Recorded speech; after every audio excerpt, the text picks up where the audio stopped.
de maneira alguma forçá-la a manter uma relação sexual, porque isso inclusive configura crime de estupro.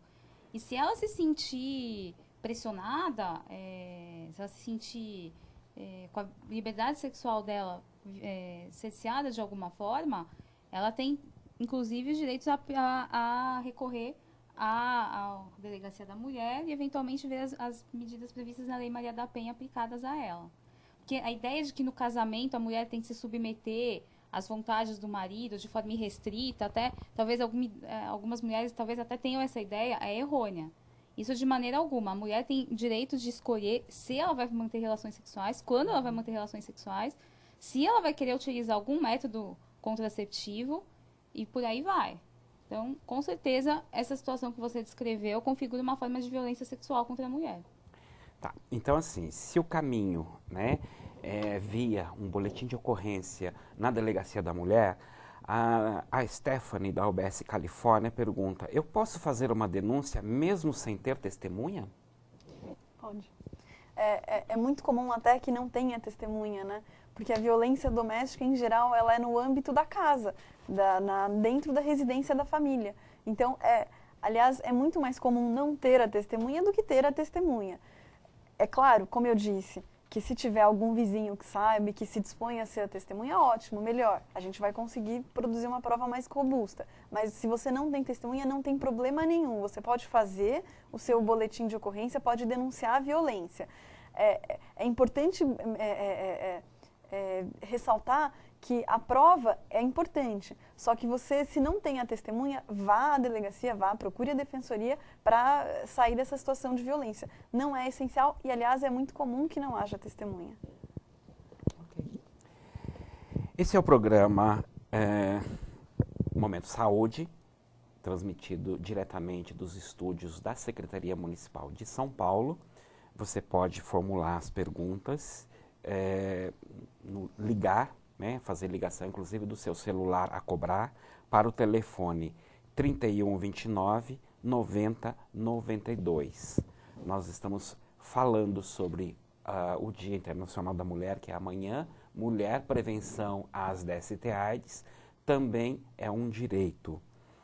Nós temos hoje duas convidadas especiais, doutora Carolina de Mello Gagliato e a doutora Aum Tanuri, que são defensoras públicas, e nós estamos então discutindo aqui sobre defesa da mulher e os direitos da mulher. Da UBS Vila Anastácio, a Regina, se eu denunciar uma agressão, a pessoa será presa? Ela pode ser presa ou não, né? Há alguns crimes, né, que tem cuja pena é pequena e não há a previsão de prisão. Mas o importante, acho que nessa parte é importante ressaltar, ele pode ser preso, né, ele pode vir a ser preso, e, em especial, se o juiz determina alguma medida protetiva e ele descumpre, é muito comum, por exemplo, que o juiz determine que o agressor se mantenha afastado, por exemplo, 250 metros da vítima.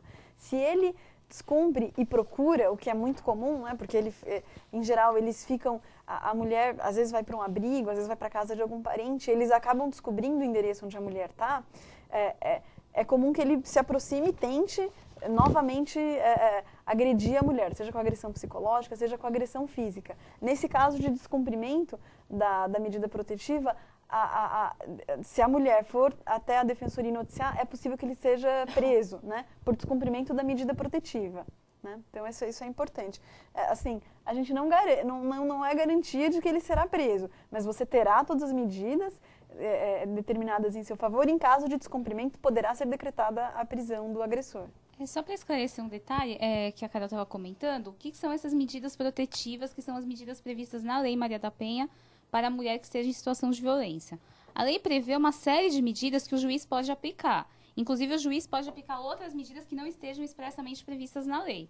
Alguns exemplos: o afastamento, determinação de afastamento do companheiro ou do cônjuge do lar, restrição de direito de visitas aos filhos, ou até suspensão, em alguns casos, prestação de alimentos. O juiz do juizado de violência doméstica já pode fixar o valor dos alimentos que o pai, no caso das crianças, vai prestar.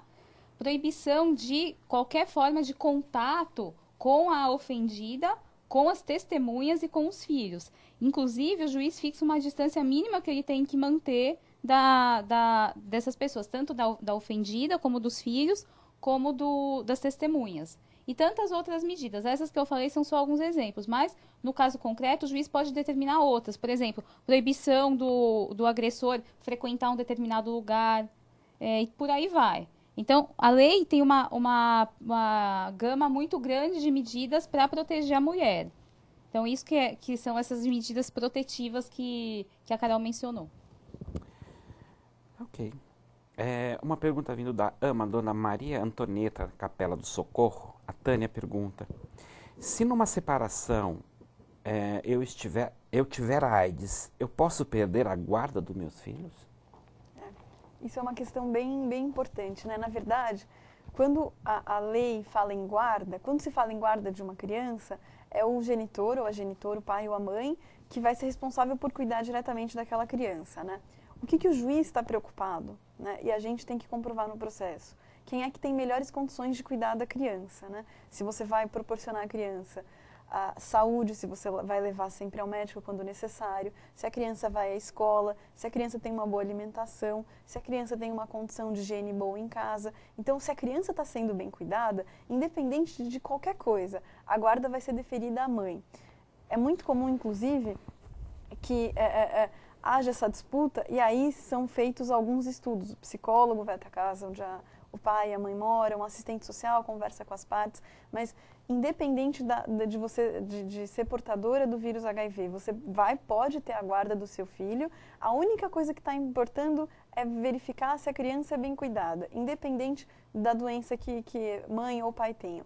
Isso é importante. O que a lei se preocupa é que a maior preocupação são os direitos fundamentais da criança. Se os direitos são garantidos e a mãe cuida bem, independentemente de doença, independente de orientação sexual da mãe ou do pai, a guarda pode ser deferida à mãe ou para o pai, desde que cuide bem. Não importa se tem alguma doença, não importa a orientação sexual, né? Isso é importante a gente ressaltar. Suma, se você é portadora do vírus HIV, mas é uma boa mãe e proporciona bem-estar ao seu filho, não se preocupe. Aproveitando essa questão, então, da maternidade ou paternidade, uma pessoa HIV positivo, ela pode adotar uma criança? Sim. Da mesma maneira que a Carol explicou, se ela preencher todos os requisitos previstos na lei e se ela proporcionar a essa criança bem-estar, com certeza ela pode adotar. O fato dela ser portadora do vírus HIV não impede que ela seja adotante. Da Ursi Moca, a Rosa pergunta: se eu fizer uma queixa na delegacia, eu posso depois retirar essa queixa? Pode, né? Existe até um certo momento, uma audiência que a lei prevê, no artigo 16, que é possível retirar a queixa. Recentemente a gente teve uma decisão, né, de um tribunal, assim, eu não vou entrar em detalhes, claro, a respeito dessa decisão, que é um pouco complexa, mas